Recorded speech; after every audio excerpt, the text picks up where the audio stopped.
Hello, ഞാൻ doctor രാജി OS, consultant psychologist, Sanjeevani multi speciality hospital. നമ്മളെ എല്ലാവരുടെയും ഒരു പ്രശ്നമാണ് സ്ട്രെസ്, ടെൻഷൻ, ആങ്സൈറ്റി. സത്യത്തിൽ ഈ സ്ട്രെസ്സും ടെൻഷനും ആങ്സൈറ്റിയൊക്കെ ഒരു പരിധി വരെ നല്ലതാണ്. ഫോർ എക്സാമ്പിൾ, ഒരു ലൈറ്റ് കത്തുന്നതിന് കറണ്ട് വേണം എന്ന പോലെ നമ്മൾ എക്സാമിനേഷൻ പ്രിപ്പറേഷൻ സ്റ്റേജിൽ ഒരു ഇന്റർവ്യൂ ഫേസ് ചെയ്യുന്നതിന് മുന്നേയൊക്കെ നമുക്ക് ഇതുപോലെയുള്ള സ്ട്രെസ്സും ടെൻഷനും ആങ്സൈറ്റിയൊക്കെ അനുഭവിക്കാറുണ്ട്. ഇത് നമ്മളെ ഹൈ പെർഫോമൻസ് ലെവലിലാണ് കൊണ്ടെത്തിക്കുന്നത്.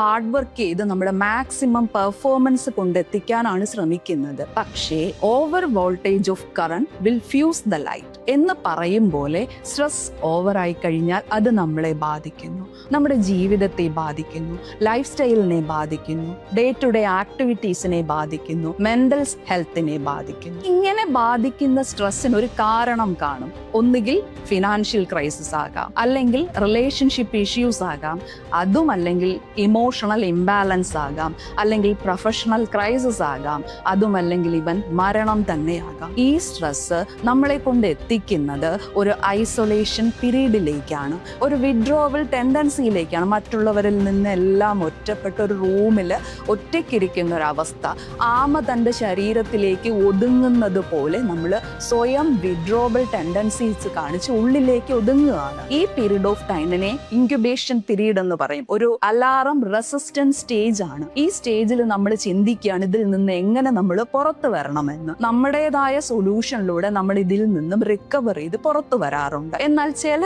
ആൾക്കാർ ഈ സ്റ്റേജിൽ തന്നെ ഇരിക്കാറുണ്ട്. ഇങ്ങനെ ഇരിക്കുന്ന ആൾക്കാരിലാണ് നമുക്കൊരു സൈക്കോളജിക്കൽ കൗൺസിലിങ്ങിന്റെ ആവശ്യകത. എന്നാൽ മറ്റു ചില കാറ്റഗറീസ് ഓഫ് ആൾക്കാരിൽ അകാരണമായി, പ്രത്യേകിച്ച് കാരണങ്ങളൊന്നും കൂടാതെ തന്നെ ടെൻഷൻ ആകുക, സ്ട്രെസ് ആകുക, ആങ്ഷ്യസ് ആകുക, അതിന് പ്രത്യേകിച്ച് കാരണങ്ങളൊന്നുമില്ല. പക്ഷേ അതൊരു ടൈപ്പ് ഓഫ് പേഴ്സണാലിറ്റിയാണ്. ഈ ടൈപ്പ് ഓഫ് പേഴ്സണാലിറ്റി ആൾക്കാരിൽ അവരുടെ ലൈഫ് മാനേജ് ചെയ്ത് പോകാൻ പറ്റുമെങ്കിൽ കുഴപ്പമില്ല. പക്ഷെ അവിടെയും ഈ സ്ട്രെസ് അവരെ അഫക്റ്റ് ചെയ്ത് വളരെ രീതിയിൽ അവരുടെ ലൈഫിനെ ബാധിക്കുന്നുണ്ടെങ്കിൽ അവിടെയും ഒരു സൈക്കോളജിക്കൽ സപ്പോർട്ടിന്റെ ആവശ്യകതയുണ്ട്.